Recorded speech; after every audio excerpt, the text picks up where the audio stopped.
the time to the world, sounding the battle cry.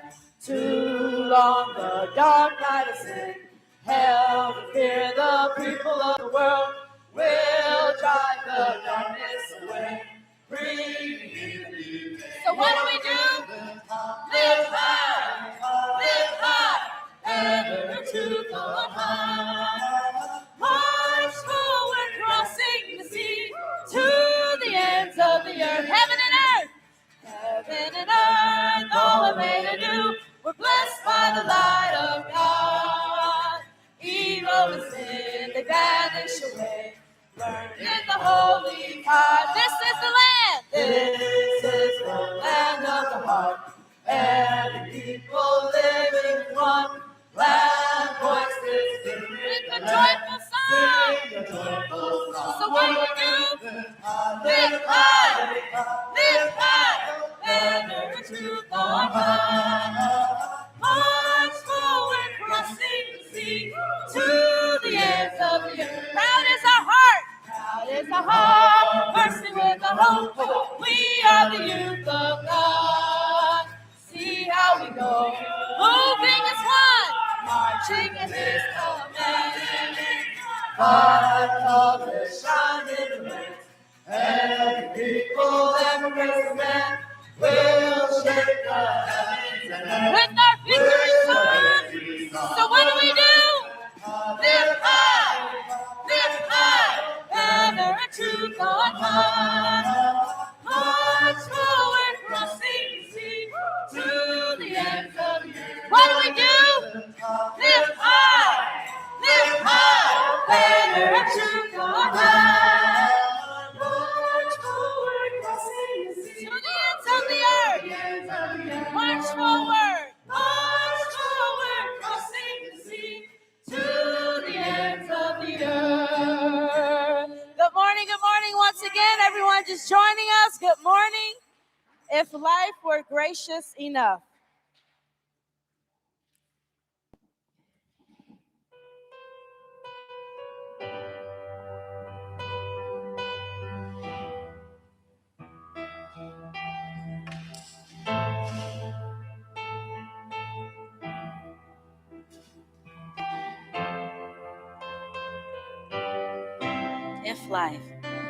If life were gracious enough to grant my way, I would reach to the end of the earth to give love in every day, and each will find its home with peace and friendship there, where joyous songs abound, and happiness to share. If life were gracious enough to grant our dream, I would see your face in the stars and hear your song in every street. The comfort of your smile in this warm caress of spring, in the dance of life all the while. We feel your love in everything. We will make it. We will make life gracious enough to fulfill this very dream, our dream. We will live all the way of the world, and our love will blossom so free. And we will free each heart from pain, and then we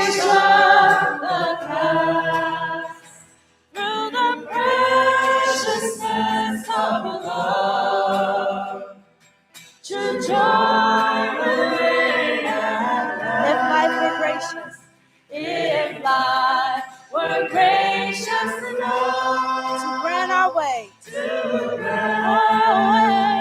our way, I would reach to the end of the earth to give love in every day, and each would find his home with peace and friendship there, where joy and songs abound, and happiness to share. With joyous songs, where joy and songs abound, and happiness to share. Achoo. We thank God this morning. We thank God this morning. Our next song is I'll Never Leave You.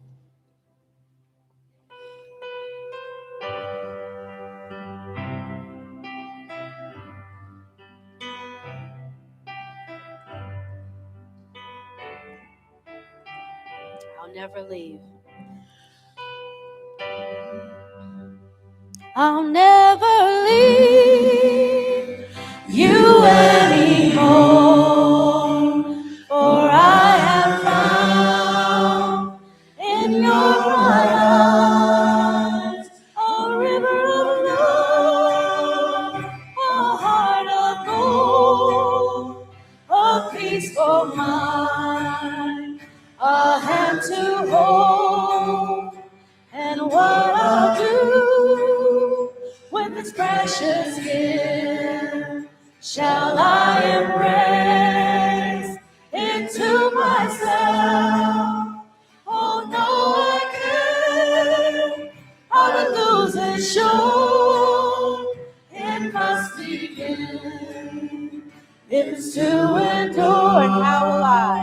And how will I use this precious store? How will I share this wondrous joy? Oh, greet all men with a loving heart, and I'll speak the truth with a clear voice. Together we'll build, and together we'll build a world that's new, that's fit for kings and fit for queens, and we'll raise them up to rule the land and place dominion in your hand.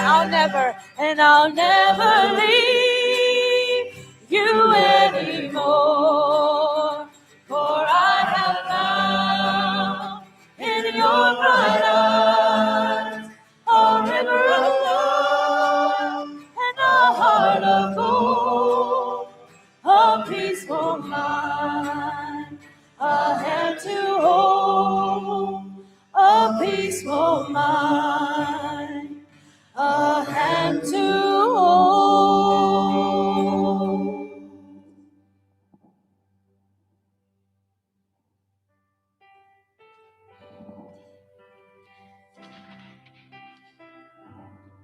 Please join me in prayer.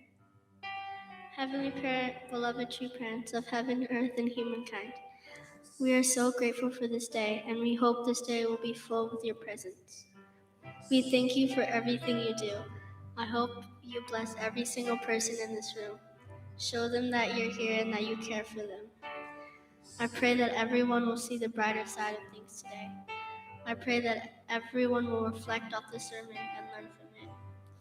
I hope that you'll be here with us and let us feel closer with you than ever before. Heavenly Parent and true friends, we love you so deeply. In attending Holy Mother Han, I pray with gratitude in my name, Joanna Aris, a daughter and a blessed central family. Aju. We all have an original mind that yearns for beauty, truth, and happiness. We want to be good people, able to raise beautiful families where all relationships of true love can blossom. Strong families are the building block of a healthy community, where each person can work together to create a peaceful and prosperous world. We are the Family Federation. Join us for world peace and unification. Good morning, Las Vegas family. Is everybody awake? Everybody okay? Can each of you just give yourselves a hand for making it this morning? We all lost an hour of sleep last night, but you still made it to church. So thank you so much for coming today, especially. And this morning, also, can we give a hand to that opening prayer? Joanna has been growing and growing, coming on the stage, getting out of her comfort zone. We push her a little bit. Sorry, but not sorry, because look how amazing she is. And thank you for the Haven Street Band as well. Thank you so much. So I would like to start this service. Let us all greet our God, our Heavenly Parent. In Heavenly tradition, we want to greet our parents and also our true parents. So let's all face the front. 하늘 부모님과 천지인 참 부모님께 경배. 바로. And as blessed families seeking to build one united and peaceful world, we're going to recite number 1 of our family pledge. Number 1, our family, the owner of Chanolguk, pledges to seek our original homeland and build the kingdom of God on earth and in heaven, the original ideal of creation by centering on true love. 아주, this point summarizes it all, that we're here to build one kingdom of heaven here on the earth as it is in heaven, and centering on true love. 아주. All right, at this time, if you're here for Sunday school, your teachers are waiting for you upstairs, so you can be dismissed and go to your teachers, and I hope you have a wonderful class. And over in the front left of the room is a camera with all of our brothers and sisters joining online. So if we can all wave to the camera. Thank you so much for joining us this morning. God bless you, and we hope that you have a wonderful week. And now let's all take a moment to greet one another here in this room. Find someone you know, someone you do not know, and greet them this morning.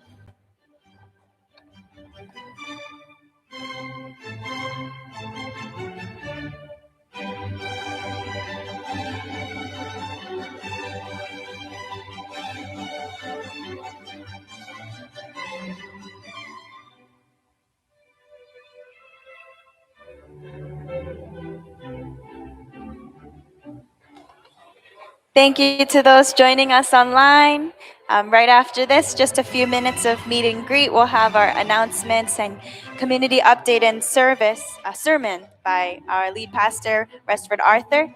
The topic is on the brighter side. So stay tuned, and we'll see you very soon.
All right, brothers and sisters, let's all head back to our seats to continue the rest of service. We will have fellowship after our Sunday service is finished. So say, see you later to the person you're talking to, and God is waiting for you in your seat. Or you can even sit closer to the front than the seat you originally chose this morning, especially if you're in the back. Maybe there's something God wants to say to you in the front.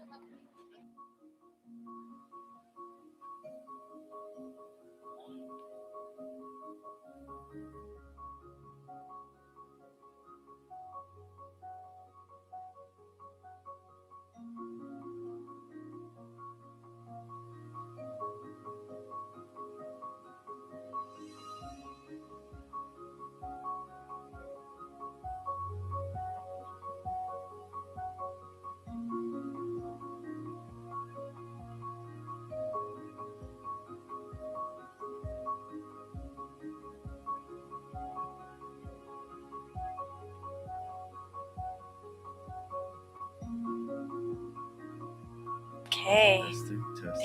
So we'll just start with some announcements.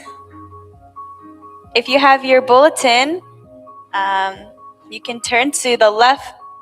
No. And in that name is the name that God appointed you to pray for. So please pray for that name this week. And if you know that person, then you can even greet them or meet them. And if you don't know who they are, then it can be your task for this week to find out who they are. This Wednesday is the Heavenly North America Chanchimon 1000th day of their morning Chanchimon devotion. This is an incredible victory since the opening of the Chanchimon. This vigil devotion has continued up until this point. And it's going to be this Wednesday, March 11th, 7 a.m. Please, we want to encourage everyone to come together and celebrate afterwards. There's also a tea time celebration, so please join us for this 1000th day celebration on Wednesday. And in April, there is a Chanchimon English Unison Resonating Prayer 3-day workshop. And so this is a very exciting opportunity to experience the taste of the spirituality workshop in that 3 days, April 23rd to the 26th. And it's the English one at the Chanchimon, but only the first 40 people. So please sign up now if you are interested, because the registration will close after it reaches 40 people. And even though you're in Las Vegas, you're competing with the whole rest of the country too. So. And there is a new dance troupe starting called Fireborn Dance Troupe, led by Deborah and Cassie. And so if you're interested, I believe they're dancing 2 different types of genres, more of like a modern dance and also praise dance as well. And so if you're interested, please reach out to them. The number on the screen, you can take a picture, and they'll be meeting every Wednesday and Sunday. And they'll be performing soon too. Tomorrow morning for our outreach meeting, it will be focused on ACLC Las Vegas. So if you are interested in that conversation, please join us tomorrow at the Hyojung House at 9 a.m. And on Saturday, March 21st, we have a very exciting community-wide sports festival.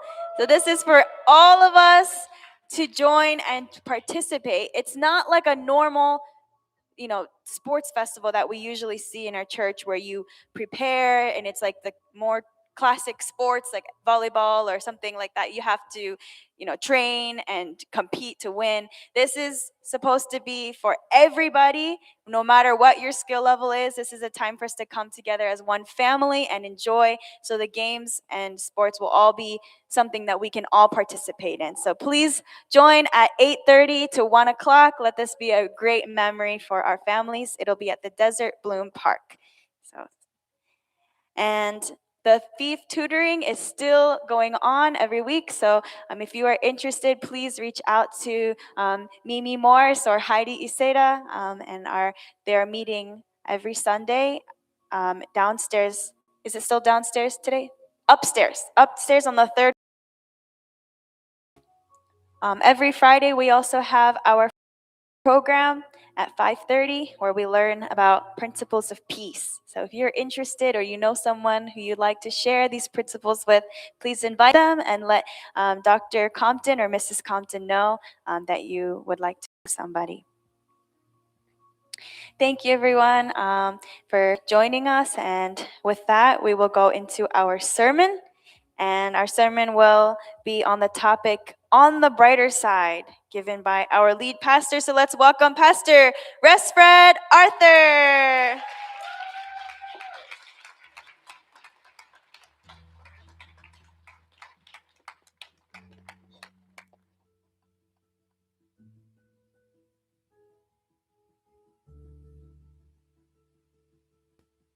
Good morning, everyone. Good morning.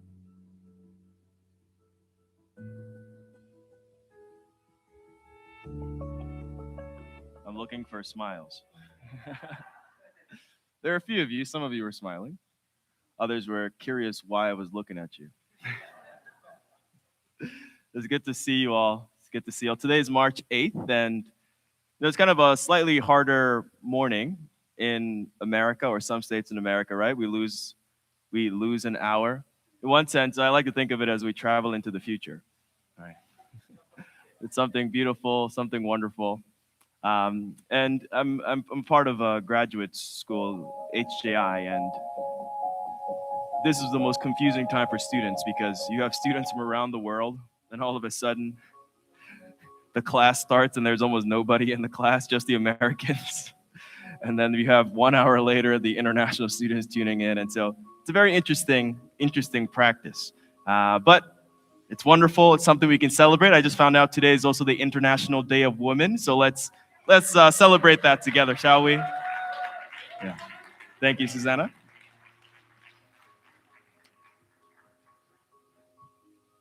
And also, it's been a while. I know that there was a lot going on the past couple of weeks, and especially in Korea, there was the WCLC conference, the International Leaders Conference, and our Cheonshimon pastor, Dr. Kim, just returned from Korea and Chicago, and so let's welcome him back here as well. Welcome back, Dr. Kim.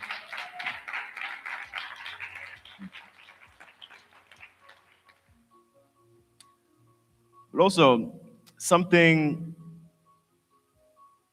major within our movement. Many of you may have seen the news that our movement in Japan lost a court case and is facing dissolution at this time. It's the first Sunday where many of our church members in Japan won't be able to go to church. They'll have to gather in their own homes. And so it's very sad to think about. Our president, Reverend Dunkley, sent out a message to all of our members around the country. And I felt it was a message of hope.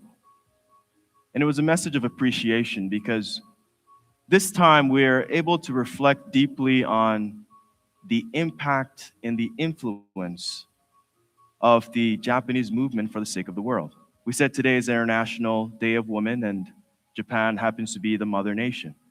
And so, actually, before we begin, can we all just rise and give a hand to our Japanese members who have continued to advance this movement forward, uniting with our true parents?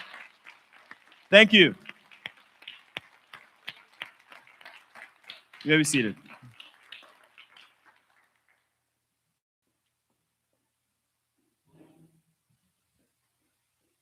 But I think about what's happening,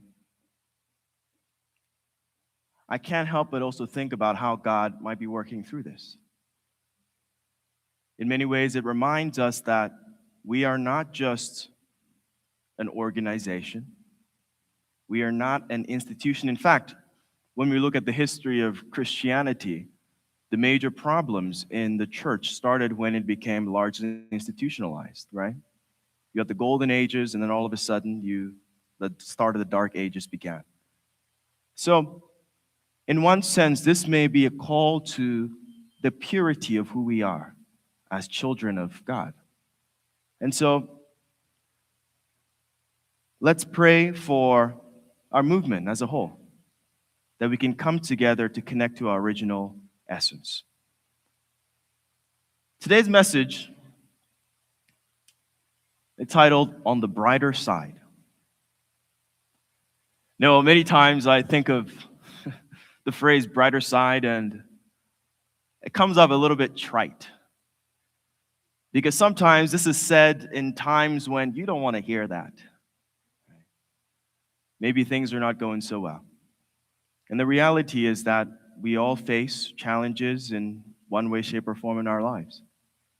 There are many of our own members, many people around the world today who don't know if they're going to live to see tomorrow. There are people who have come up and have found out that they have developed some kind of terminal illness. It's hard to think about the good in life when your bank account is drawn down to zero, right? When you're in debt. It's hard to see the brighter side of things when perhaps you just got fired from work. That's the reality of life. There's constant conflict. Yesterday, I was doing one of my assignments for school, and the class is called Conflict Analysis and Transformation. And one of the prevailing topic in what I was reading was why conflict transformation.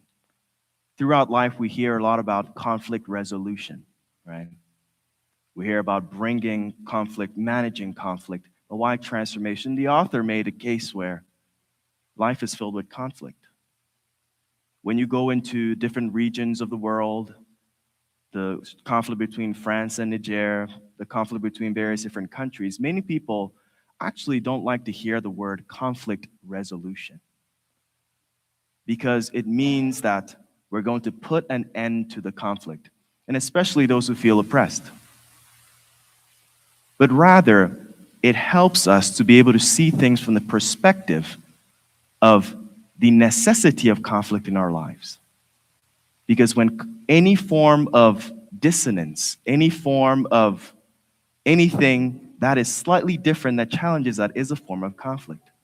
And it provides an opportunity for us to be able to move forward into something greater harmony. And so it was a very interesting topic overall. And so I thought it also tied to the brighter side. But why is this phrase prevalent in the world? It has a lot to do with the fact that life can seem quite gloomy many times.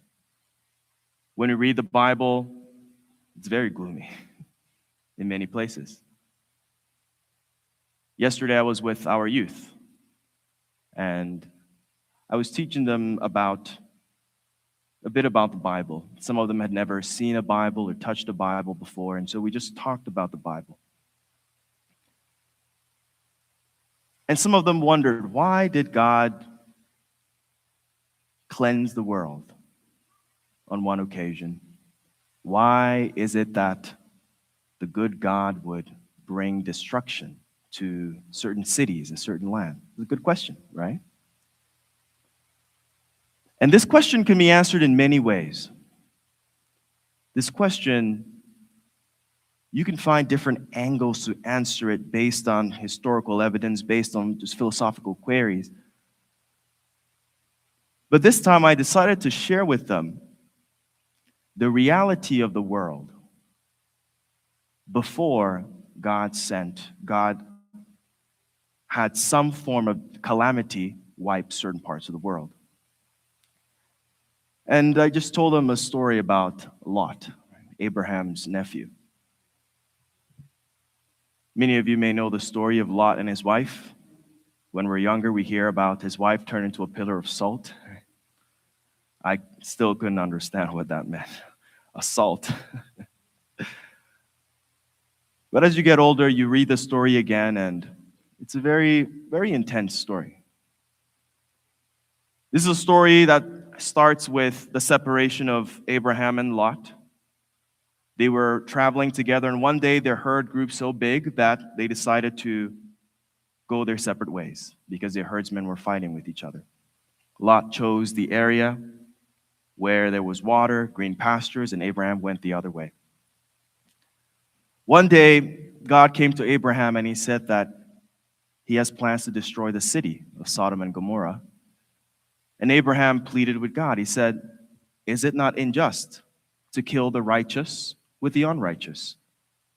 And Abraham pleaded with God that if only 50 people, right, were righteous, would you save the place? And then God said yes. He went down to 40, 30, 20, 10. It was so hard for Abraham to come down to a number.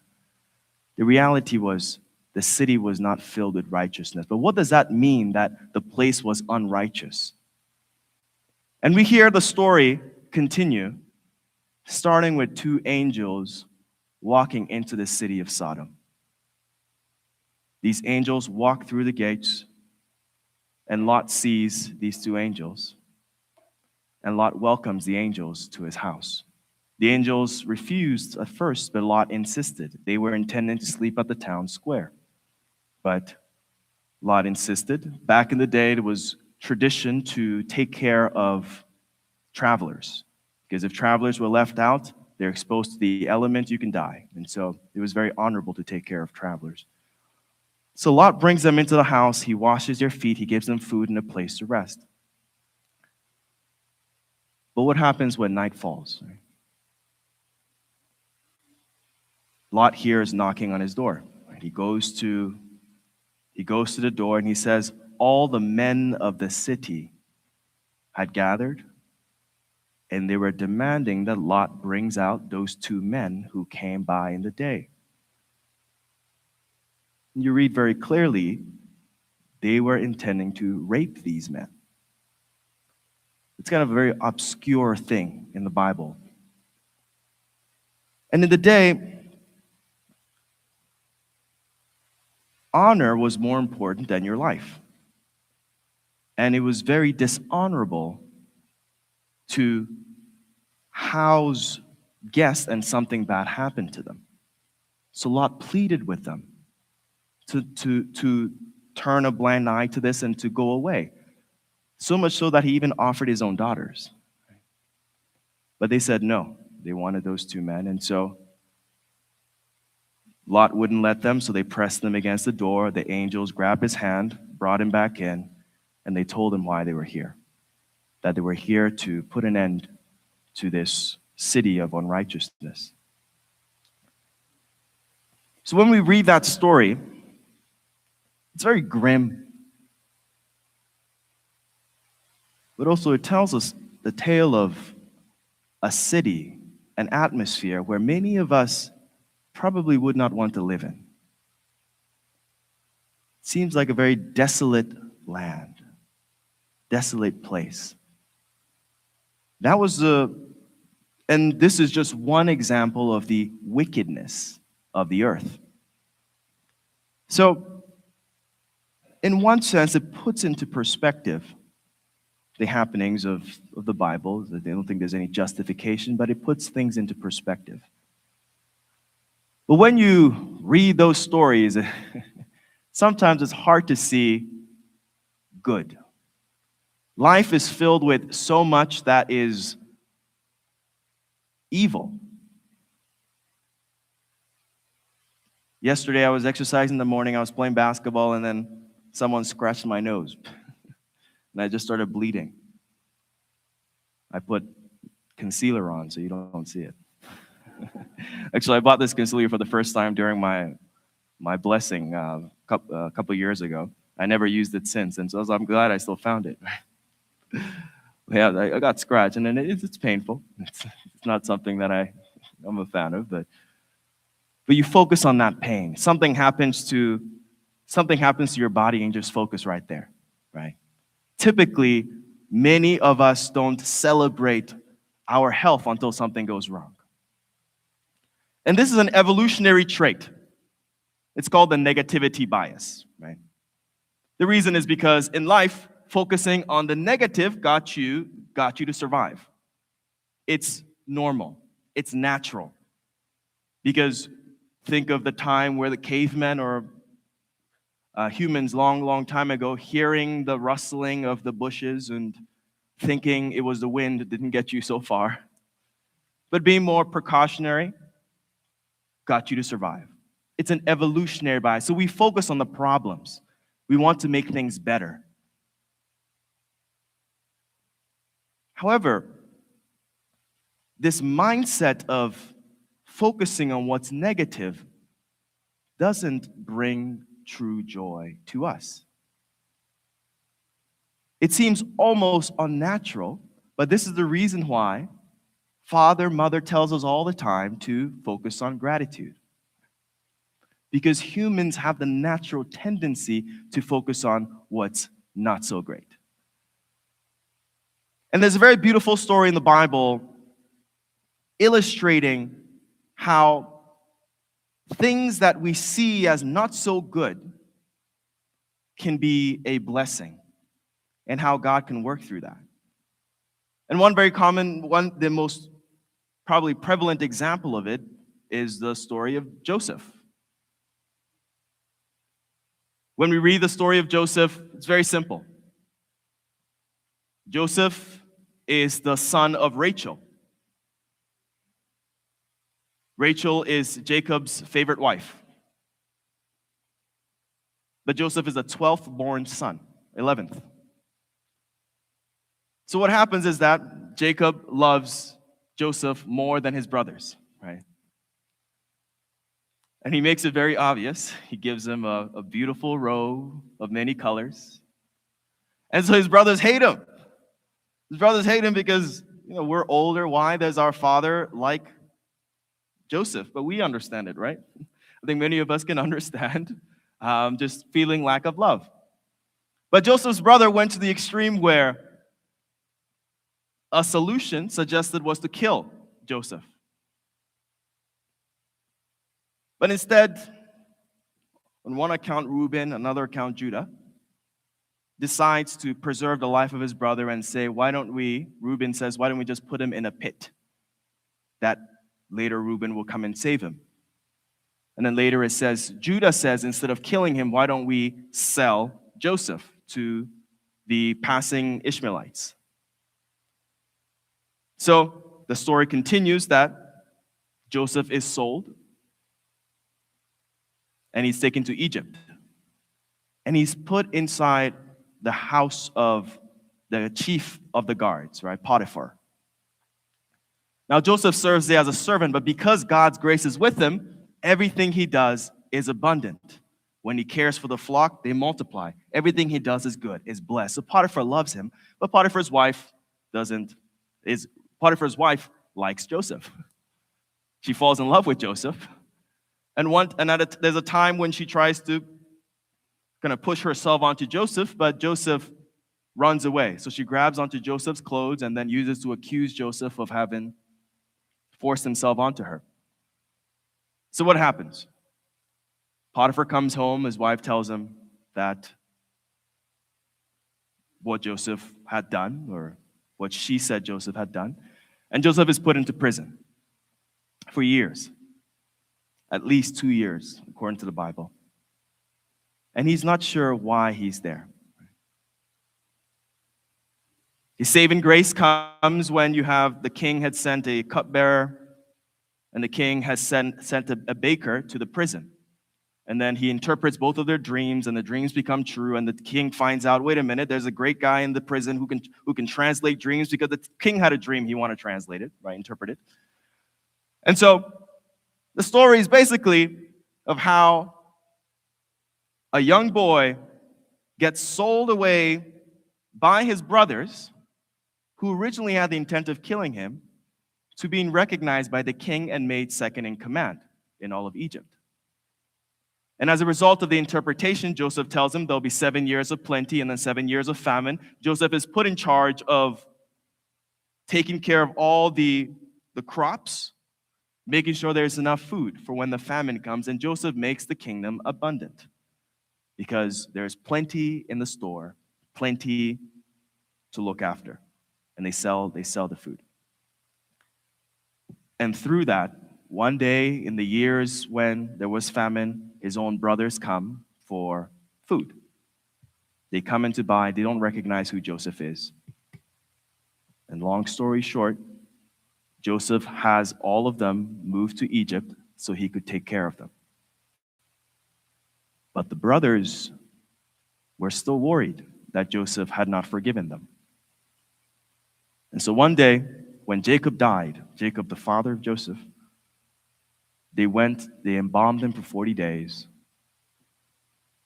They took him to bury him along with Abraham and Isaac and their wives.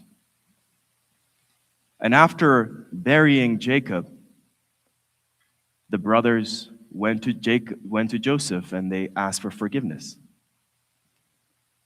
They thought that now that their father is gone, that Jacob might enact his own revenge. And this was Joseph's response. He said, "You intended to harm me, but God intended for good to accomplish what is now being done, the saving of many lives." It's a hindsight thing. But it's very clear from that story that God used Joseph to preserve the lives in that area through the 7 years of great famine, to preserve the lives of Jacob and his children. So there are many times where things in our life don't make sense. And that's normal. It's hard to think about what something could mean when things aren't going so well, when it's painful, when it aches. But the reality is that for many of us in our lives, when we look at it in hindsight, we can see the blessing of it all, right? It's normal. But even though we see the blessings of the lives we lived in the past, it's hard to put that forth in what's happening today. How many of you go through challenges pretty frequently or going through some kind of challenge today? What? Many of us. Many of us. Some of you have our hands really wide up. We're all challenged.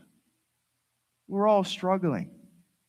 The world is imperfect, and we are imperfect. So there's no need to act perfect. Right? There's no need to act perfect, but we strive. There's a book I read by Brennan Burchard, and he makes one point at the end. The book is called High Performance Habits, and he uses this book to describe people in this world who are highly performing. That means think of someone who, whatever they do, they're successful at. But beyond success, are happy, are fulfilled, are generous. He studied, this is over 60,000 people or something of that sort. And he found that one of the key traits of them was that they were satisfied. Interesting,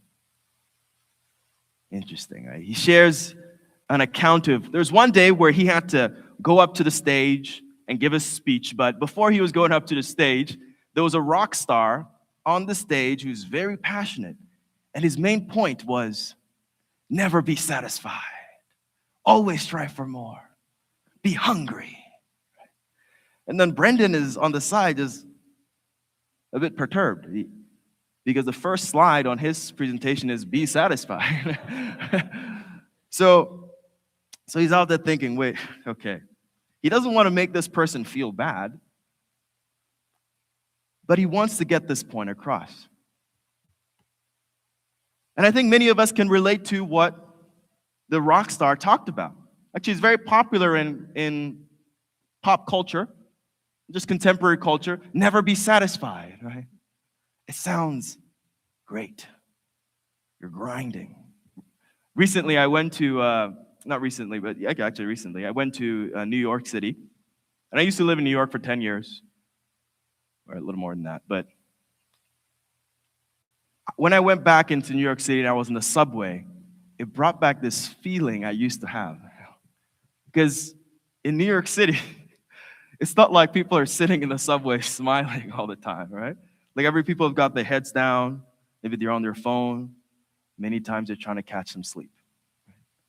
You can feel the energy. And actually, I like that energy. it's kind of everyone's hustling and grinding. That's the feeling of New York City. Because everybody's on the subway. You know, you're rich, poor, wherever, everybody's on the subway. And you're trying to make things happen, right? That's just, it feels infectious. Let's do it. Let's keep going till our heads fall off or whatever. Just that mindset of grinding, and never be satisfied. But Brendan says statistics show that the most highly performing people, the high performers, are happy and are satisfied. It was interesting. After the rock star came off stage and Brendan spoke, after Brendan came down, his rock star told him, so I guess you must be satisfied. And Brendan says, yes, but I didn't want to dissuade the point that you made. I think it's very important for us to strive. And then the conversation just went on as you would expect it to. 3 months later, this rock star checked himself into a mental institute. But the point is, in life, no matter how hard we strive, we're meant to live in it. Be grateful with what we have, because that is what's going to give us sustainable energy for the future. It's so important to appreciate the present, to appreciate all that we have. Being satisfied doesn't mean you never strive, but it's knowing that what you have is enough. What you have is good. It's appreciating the blessings that you've gotten to this moment. Because if you say, never be satisfied, what happens? When are you going to be satisfied? And actually, Brendan asked the guy, when are you going to be satisfied? And he says, well, I don't know. That's the reality of life. Right?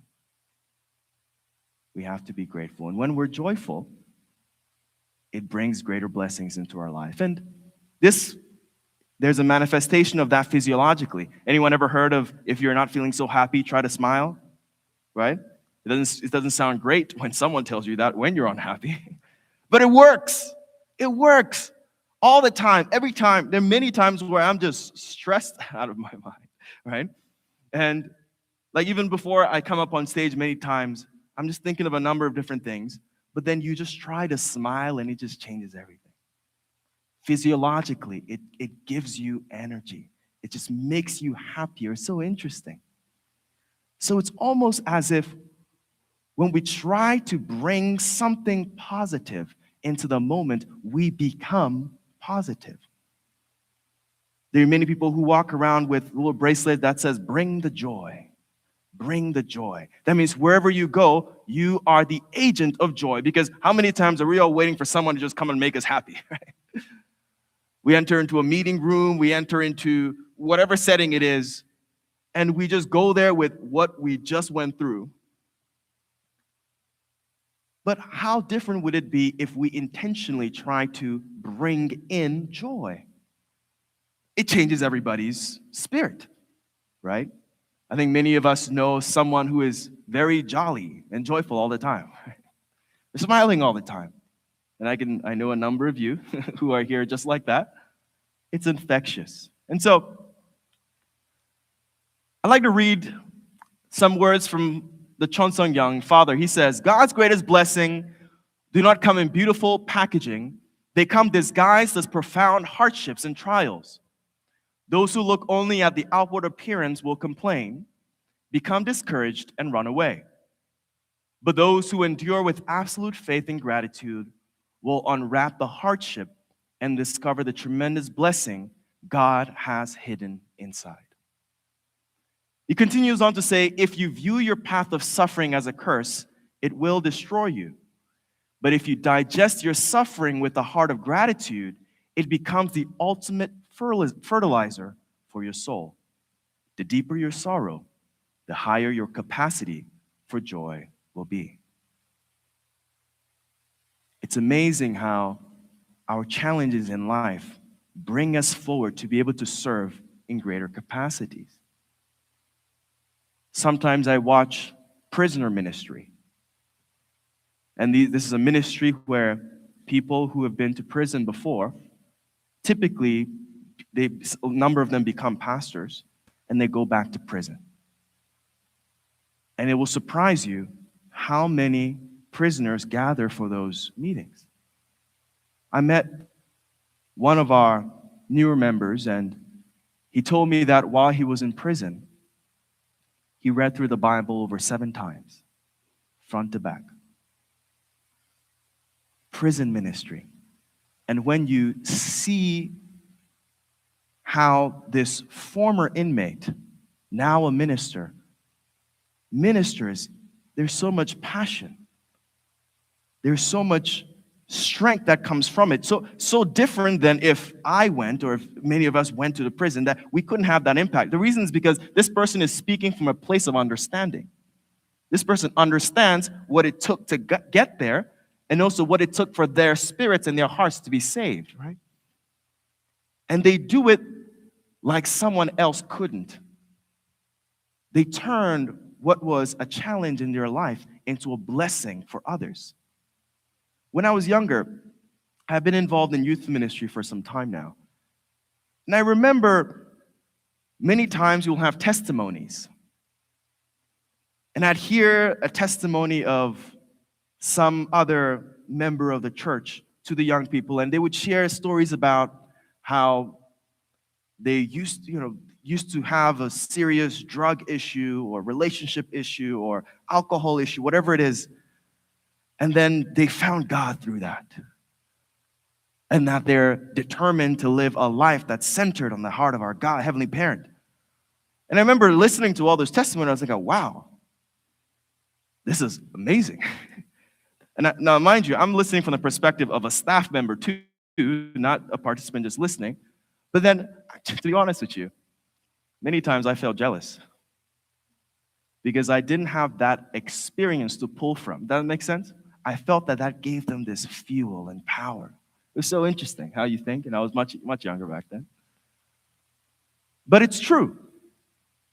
If you've been through something, your level of empathy for someone else who's been through the same thing is much different than someone who has never experienced it before. And so no matter how difficult your life is today, it gives you that perspective. It gives you that heart to care. Someone who's been homeless before understand what it takes to be homeless, understand what it feels like, and so tends to be more generous. My father, as a peace-loving global citizen, one of the parts that moved me when I was younger reading that book was he talked about how in order to be a leader, you need to be a beggar. You need to learn what it's like to be on the streets, what it's like to be treated like filth. Because how can you understand the people who are if you've never been there? But when we're in those situations, many of us might shy away. Of course, it's difficult. I've never been on the street begging before, but I have fundraised. I think many of you have fundraising experience. And in some ways, sometimes it feels like that, right? People will, call the police on you because you're soliciting. Some people will just act like they're not even seeing you, right? But even though that experience, it's so far away from what Father described as being a beggar, I felt truly humbled. And I could understand what it feels like for someone to strive for something greater and be ignored, be rejected. And so let's appreciate those difficult moments, those difficult times. Mother shares in Champumokyong, she says, no matter how fierce and freezing the winter blizzard may be, it cannot stop the coming of spring. In fact, it is only by enduring the bitter cold of winter that the roots of a tree can grow deep into the earth. The difficulties you face today are not the end. They are simply the winter of your life, preparing you to blossom into a new spring of hope. Do not let the darkness of reality blind you to the bright.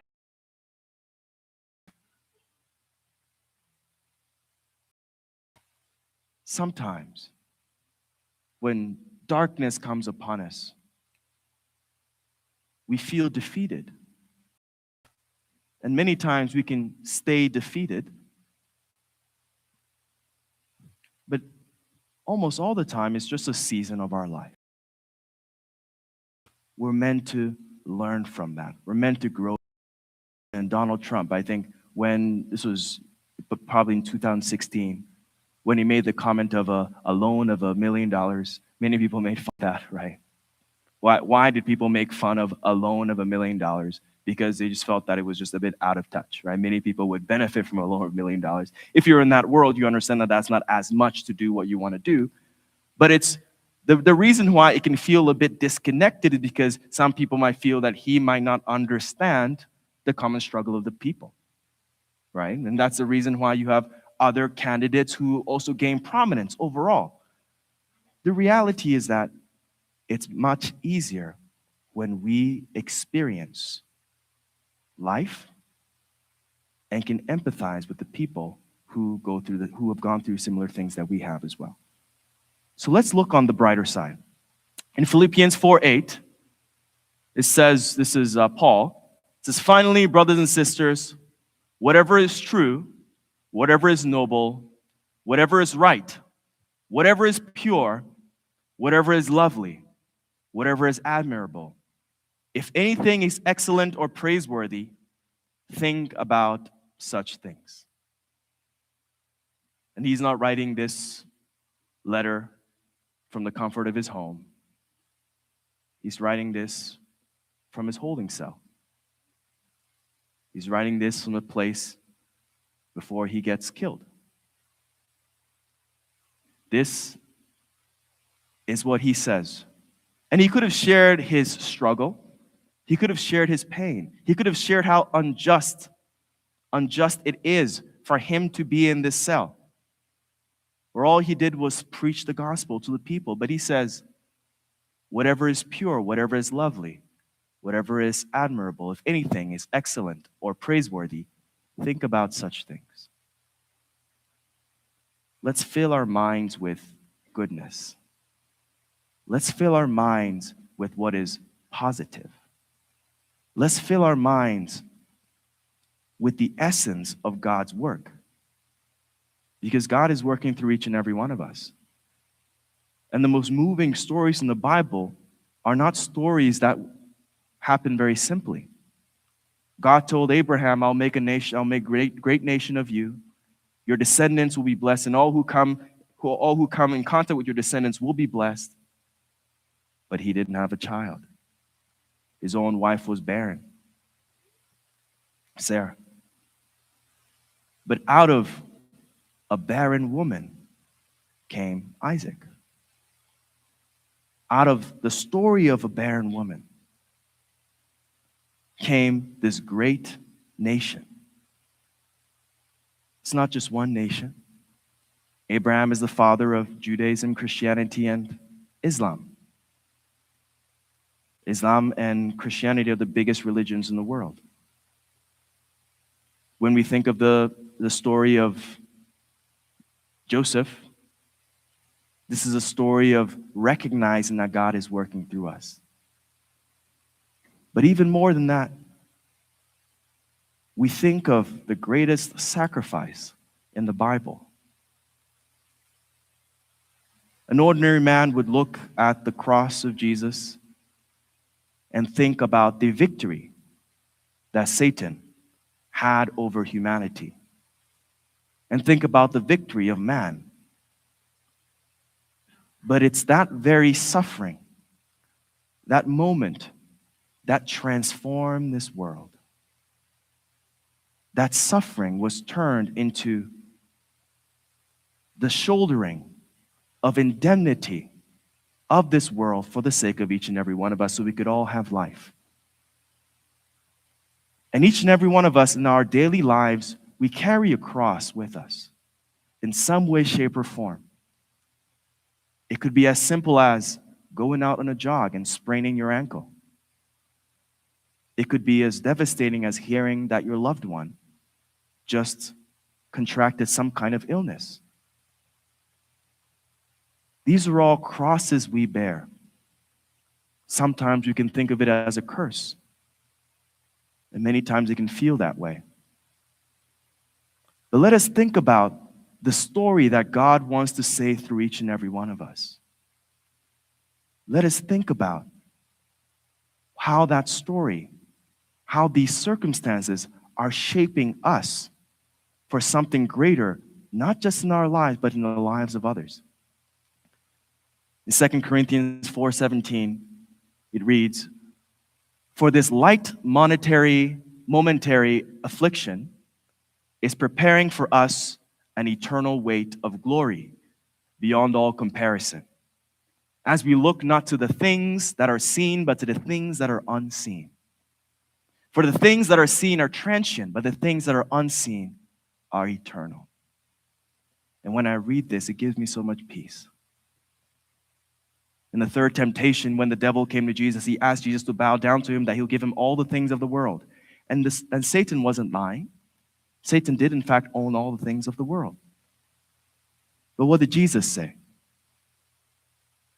What did Jesus say?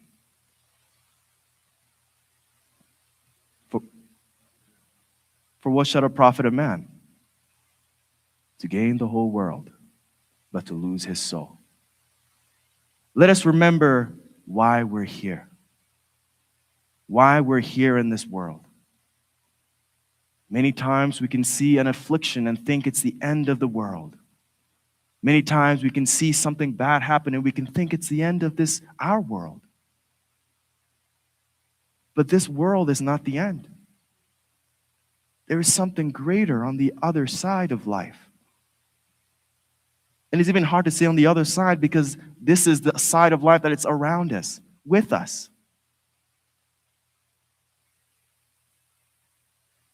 The rich young ruler came to Jesus and he had done everything good. He said, "I'd followed the law." And Jesus said, "I need you to sell everything that you have and come follow me." And he said, the Bible says he went back in sorrow because he had too much to lose. Many of the time we think and we give so much weight to the moment. Give so much weight to today. Give so much weight to what we have that we forget that there is a tomorrow and there is an eternal life.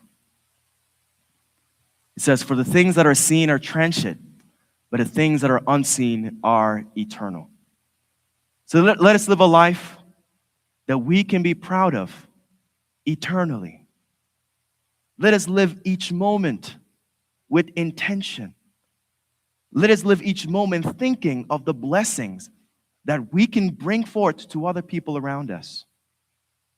Let us step out of the darkness and let us step into the light so that we can live on the brighter side. Thank you very much.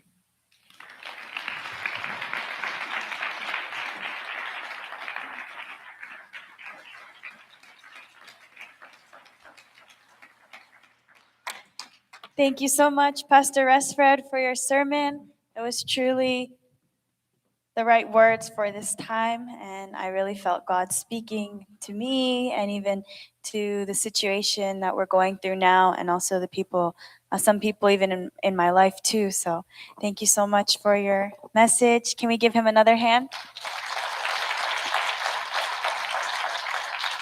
Thank you. Especially that God's blessings are often shown in the midst of trials.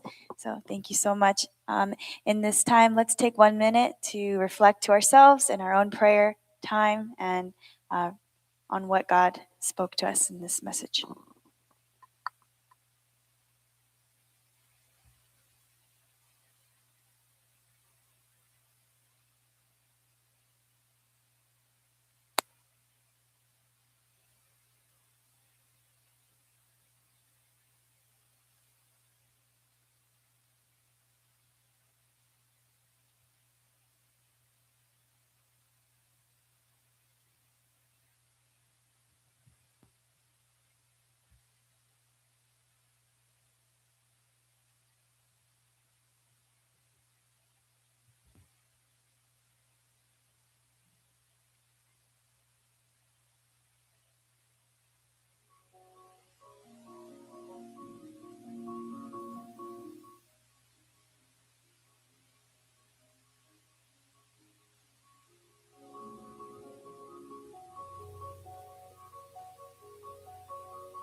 Okay, you can turn to somebody next to you or behind you to share with them your reflection for this sermon.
One more minute.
Start wrapping up our reflections. Thank your partner for their sharing.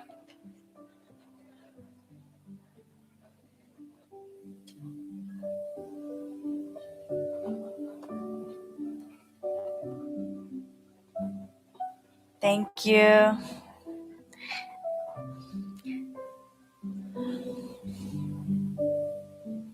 Yeah, I related with so much of what Pastor Resfred shared in his sermon, like the point that when you go through something difficult, it can give you empathy and more generosity for others. I felt that some of the most difficult experiences that I've had in my life, I find myself now being able to help other people who are in that similar situation or even worse. But I find myself very, very naturally, he said, it makes you generous. And I didn't hear it that way before, but I feel that happening to me too. That when I see someone who went through something similar that I went through, my heart just very naturally wants to give to that person. And it almost heals my heart that was hurt before of that pain, because if I went through something, I can make it lighter and easier for somebody else. And even though it's very easy to see ourselves as a very small person in a big world, we're all very providential people. So God uses every single one of our situations to help make a better world. Even a conflict that we're facing, or a strong difficulty we're facing in our personal life or with one person, it could represent something going on between nations. And that's what's so powerful about these words, that true parents give us, because it helps us to make our challenges bigger than our own self, and through that give us the strength to overcome them and see it in a more positive way. So thank you so much. Resfred, can we please give him another hand for a message? Yes. At this time, we would open the floor for our tithings and offerings. So we have two offering boxes in the front if you have it prepared in person. And if you would like to donate online, we have online options that will be on the screen in just a moment. It will be a phone number, and that number is 702-820-5511. And you can text a dollar amount to that phone number, 702-820-5511. Then you can put the information there. Another option is online, through Google, Apple, or Cash App, and you can do that by scanning the QR code on the screen. So thank you so much. Creator, provider, we bless you. We bless you, Redeemer. Oh, Jesus, we bless you by the means of grace and the hope of glory. And Almighty God, Father of all mercy, we give you thanks for all your goodness, for how you love us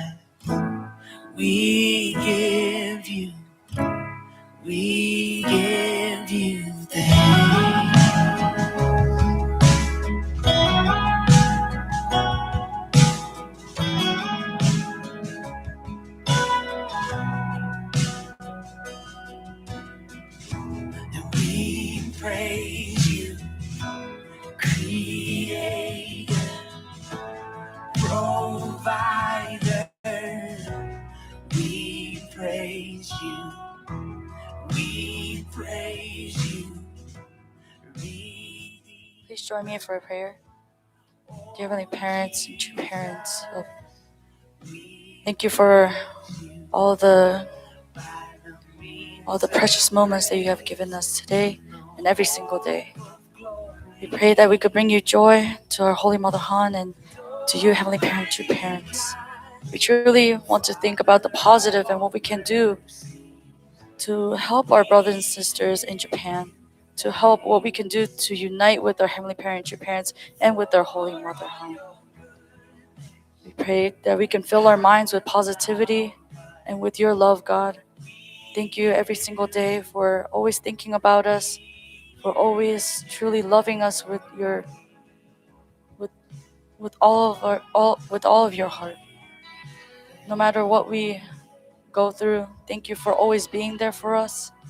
And we truly thank you from the bottom of our hearts. And I pray in everyone's name here, in attending Holy Mother Han, in my name, Akane Ueda, a daughter of our blessed family. Thank you, Akane, for your prayer. And thank you, everyone, for your tithes and offerings to Heavenly Parent. Now, we'd like to open the floor for anyone who's here for the first time or returning after a long while to please stand up and introduce yourself. We'll start on this side of the room.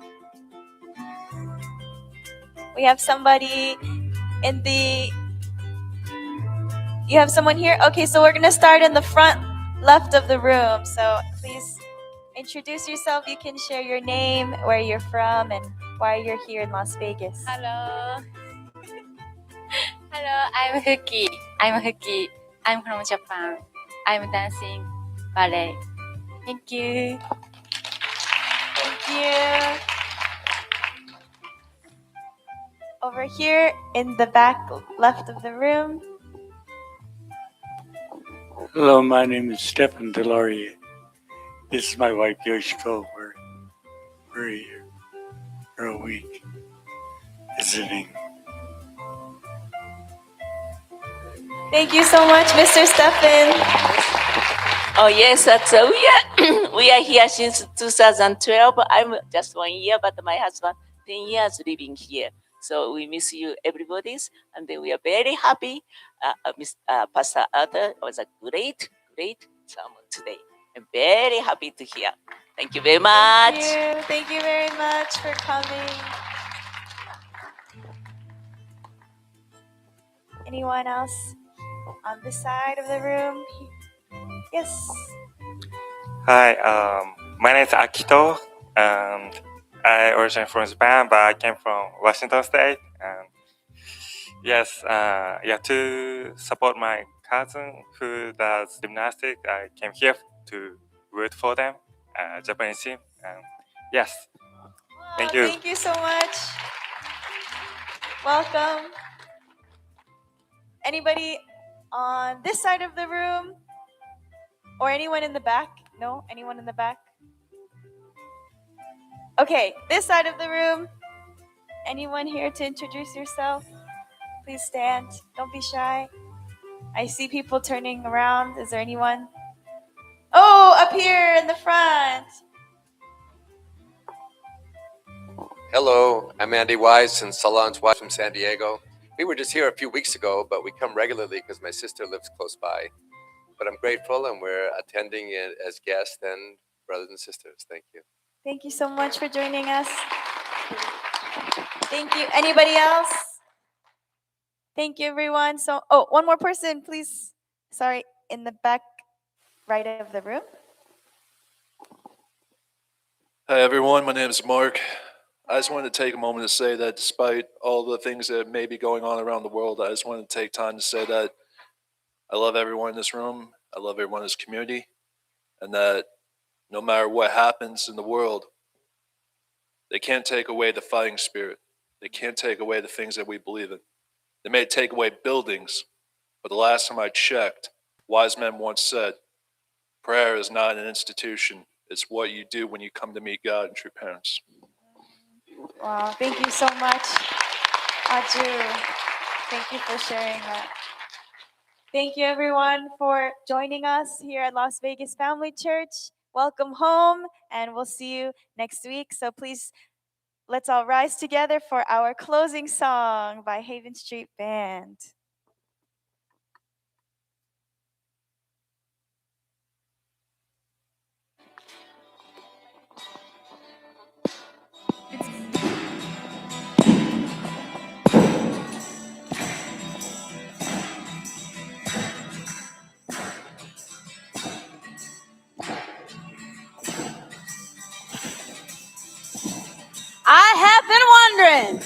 I have been wandering all over this world and looking for something I just couldn't find.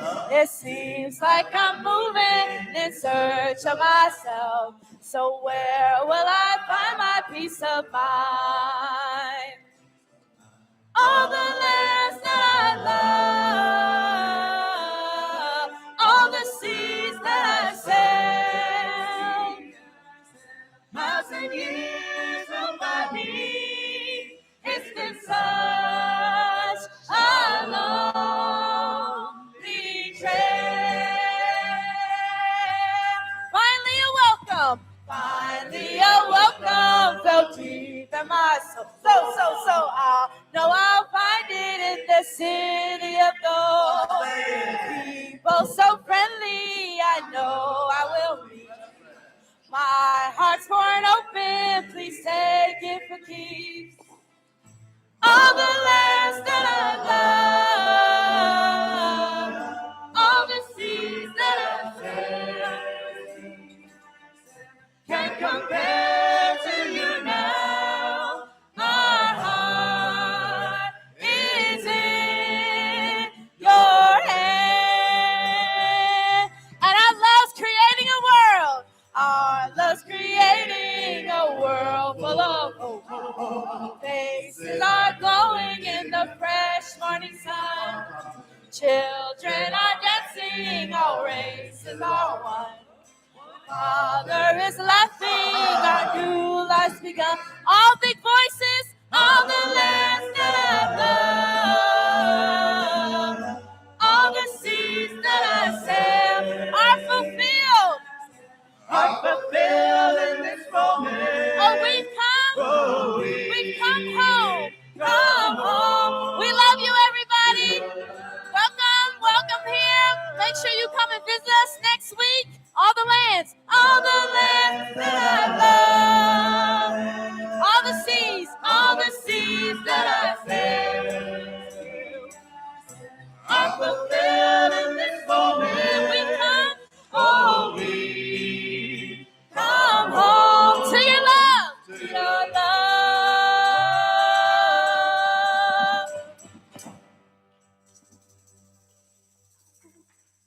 Our Heavenly Parent, our beloved true parents, we, this community here in Las Vegas, we want to express our deepest gratitude for your love and for the wonderful message we received today from our pastor, Resfred. Heavenly Parent, your love is an unstoppable force. And even though there may be obstacles and difficulties that our movement may face, that we face in our lives and our families, but just as Pastor Resford said, we can put on a big smile, we can change the environment around us, and we know that your love and your will is going to go forward. So please show us how we can become vessels for that love to go forward in our lives, in our homes, in this community, and in this world, our brothers and sisters in Japan and everywhere. So thank you. We want to go forward this week with a positive and bright spirit, no matter how difficult the situations are that we face. So thank you, and we offer this service to you. And I report to you in my name, Andy Compton, of a blessed family, with gratitude, attending our Holy Mother Han. Amen and Aju. Have a great week, everyone. Thank you, everyone. Please enjoy lunch and fellowship in the back. God bless you.